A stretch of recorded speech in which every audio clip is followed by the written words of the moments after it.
Hello friends, ಶನಿವಾರದಲ್ಲಿ ಏನಾಗುತ್ತೆ ಅಂತ ಹೇಳಿ ಒಂದು ಪುಟ್ಟ ವೀಡಿಯೋ ನೋಡೋಣ. ಅದಕ್ಕೆ ಮುಂಚೆ ವೀಡಿಯೋ ಇಷ್ಟ ಆಯಿತು ಅಂದರೆ ಸಬ್ಸ್ಕ್ರೈಬ್ ಮಾಡ್ಕೊಳ್ಳಿ, ಹಾಗೆ ವೀಡಿಯೋಗೊಂದು ತಪ್ಪದೇ ಲೈಕ್ ಕೊಡಿ. ಮೊದಲಿಗೆ ಮನೋಜ ಪಾರ್ಲರಿಗೆ ಹೋಗ್ಬಿಟ್ಟಿರ್ತಾನೆ. ಅಲ್ಲಿ ಗ್ರೀನ್ ಬ್ರ್ಯಾಂಡ್ ಅಂತ ಹೇಳಿ ಪಾರ್ಲರ್ ನೇಮ್ ಚೇಂಜ್ ಆಗಿರೋದನ್ನ ನೋಡಿ ತುಂಬಾ ಶಾಕ್ ಆಗ್ತಾನೆ. ಆಗ ಏನಾಯಿತು ರೋಹಿಣಿ, ಯಾಕೆ ಈ ಥರ ಎಲ್ಲ ಮಾಡ್ಕೊಂಡಿದ್ಯಾ ಅಂತ ಹೇಳಿದಾಗ, ಏನಿಲ್ಲ ಮನೋಜ್, ಬಿಸ್ನೆಸ್ ತುಂಬ ಚೆನ್ನಾಗಾಗಬೇಕಲ್ವಾ, ಅದಕ್ಕೆ ನಾನು ಇದನ್ನು ಗ್ರೀನ್ ಬ್ರ್ಯಾಂಡ್ ಜೊತೆ ಟೈಅಪ್ ಮಾಡ್ಕೊಂಡಿದ್ದೀನಿ ಅಂತ ಹೇಳಿ ಸುಮ್ಮನೆ ಸುಳ್ಳು ಹೇಳಿ ಯಾಮರಿಸ್ಬಿಟ್ಟಿರ್ತಾಳೆ. ಮನೋಜ್ ಅದನ್ನೆಲ್ಲ ನಂಬ್ಕೊಂಡು ಬಂದು ಅಮ್ಮ ಅಮ್ಮ ಅಂತ ಹೇಳಿ ಮನೆಗೆ ಬಂದು ಕರೀತಾನೆ. ಯಾಕೋ ಏನಾಯಿತು ಅಂತ ಹೇಳಿದಾಗ, ಅಮ್ಮ ನಿಗೊಂದು ವಿಷಯ ಗೊತ್ತಾ, ಏನೋ ಅದು ಅಂತ ಹೇಳಿದಾಗ, ರೋಹಿಣಿ ನಿನ್ನ ಹೆಸರಲ್ಲಿ ಬ್ಯೂಟಿ ಪಾರ್ಲರ್ ಇತ್ತಲ್ಲ, ಅದನ್ನು ಗ್ರೀನ್ ಬ್ರ್ಯಾಂಡ್ ಅನ್ನೋ ಕಂಪ್ನಿ ಜೊತೆ ಟೈಅಪ್ ಮಾಡ್ಕೊಂಡಿದ್ದಾಳೆ. ಏನೋ ಟೈಯಪ್ಪ, ಹಾಗಂದ್ರೆ ಏನು ಅಂತ ಹೇಳಿದಾಗ, ಅಮ್ಮ ಇವಾಗ ಶಾಂತಿ ಬ್ಯೂಟಿ ಪಾರ್ಲರ್ ಅಂತ ಇತ್ತು ಅಲ್ವಾ, ಅದನ್ನು ಗ್ರೀನ್ ಬ್ರ್ಯಾಂಡ್ ಬ್ಯೂಟಿ ವರ್ಡ್ ಅಂತ ಹೇಳಿ ಮಾಡಿದ್ದಾಳೆ.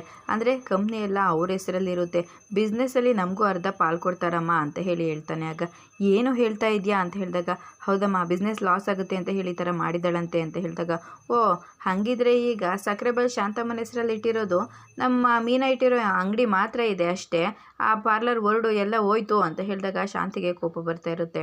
ಅವತ್ತೇ ಹೇಳಿದೆ ನಾನು, ಇದನ್ನೆಲ್ಲ ನಂಬೇಡ, ಏನೋ ಪ್ಲೇಟ್ ಹಾಕ್ತಾರೆ, ಗೇಮ್ ಚೇಂಜ್ ಮಾಡ್ತಾರೆ ಅಂತ ಹೇಳಿ, ಆದರೆ ನನ್ನ ರೋಹಿಣಿ ನನ್ನ ಹೆಸರು ಇಟ್ಟಿದ್ದಾಳೆ, ನನ್ನ ಲಕ್ಷಾಂತರ ರೂಪಾಯಿ ಬಂಡವಾಳ ಹಾಕಿದ್ದಾಳೆ ಅಂತ ಹೇಳಿ ಸುಮ್ಮನೆ ಕೊಚ್ಕೊಂಡ್ರು. ಈಗ ನೋಡಿದ್ರಾ ಇರೋ ಅಂಗಡಿನೇ ಉಳಿದಿದ್ದು ಅಂತ ಹೇಳಿ ಹೇಳ್ತಾ ಇರ್ತಾಳೆ. ಶಾಂತಿ ತುಂಬಾ ಕೋಪ ಮಾಡ್ಕೋತಾ ಇರ್ತಾಳೆ.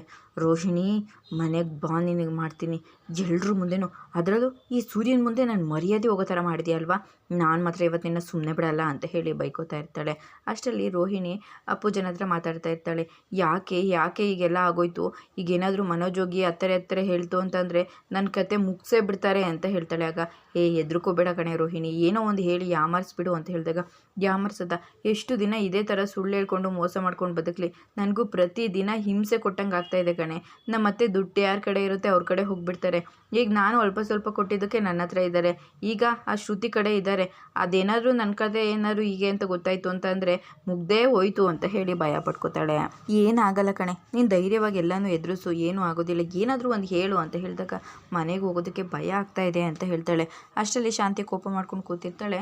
ರೋಹಿಣಿ ಕೂಡ ಮನೆಗೆ ಬರ್ತಾಳೆ. ಆಗ ಅತ್ತೆ ಅಂತ ಹೇಳಿದಾಗ, ರೋಹಿಣಿ ನಾನು ನಿನ್ನ ಜೊತೆ ಸ್ವಲ್ಪ ಮಾತಾಡಬೇಕು ಅಂತ ಹೇಳಿ ಹೇಳ್ತಾಳೆ. ಆಗ ಏನತ್ತೆ, ಏನಾದರೂ ಬೇಕಾಗಿತ್ತಾ, ದುಡ್ಡು ಏನಾದರೂ ಬೇಕಾಗಿತ್ತಾ ಅಂತ ಹೇಳಿದಾಗ, ದುಡ್ಡಾ, ನಾನೇನು ನಿನ್ನ ದುಡ್ಡನ್ನೇ ಕಾಯ್ಕೊಂಡು ಕೂತಿಲ್ಲ, ನಿನ್ನ ಜೊತೆ ಸ್ವಲ್ಪ ಮಾತಾಡಬೇಕು ಬಾಯಿಲಿ ಅಂತ ಹೇಳಿ ಹೊರಗಡೆ ಹೇಳ್ಕೊಂಡು ಹೋಗ್ತಾಳೆ. ಅತ್ತೆ ಯಾಕತ್ತೆ ಇಷ್ಟೊಂದು ರೂಢಾಗಿ ಬಿಹೇವ್ ಮಾಡ್ತಾ ಇದ್ದೀರಾ ಅಂತ ಹೇಳಿದಾಗ, ಎಷ್ಟು ದಿನದಿಂದನೇ ಇಷ್ಟನ್ನೆಲ್ಲ ಯಾಮಾರಿಸ್ಬೇಕು ಅಂತ ನನ್ನ ಕಾಯ್ತಾ ಇದ್ದೆ, ನನ್ನ ಹೆಸರಲ್ಲಿ ಇಟ್ಟಿರೋ ಬ್ಯೂಟಿ ಪಾರ್ಲರ್ನ ಹೆಸರು ಚೇಂಜ್ ಮಾಡಿದ್ಯಾ ಅಂತ ಅಂದಮೇಲೆ ಯಾರೊಂದು ಕೇಳೇ ಚೇಂಜ್ ಮಾಡಿದೆ ಅಂತ ಹೇಳ್ತಾರೆ. ಅದು ಅತ್ತೆ ಪಾರ್ಲರು ಅಂತ ಹೇಳಿದಾಗ, ಕಟ್ಕೊಂಡಿರೋ ಗಂಡನೇ ಬಿಟ್ಟಿಲ್ಲ ನಾನು, ಇನ್ನು ನಿನ್ನನ್ನು ಬಿಡ್ತೀನಾ, ಇದನ್ನು ಮಾತ್ರ ಮುಚ್ಚಿಟ್ಟಿದೆಯಾ ನನ್ನಿಂದ, ಅಥವಾ ಇನ್ನೂ ಏನಾದರೂ ಮುಚ್ಚಿಟ್ಟಿದೆಯಾ ಹೇಳು ಅಂತ ಹೇಳಿ ಕೇಳ್ತಾ ಇರ್ತಾಳೆ.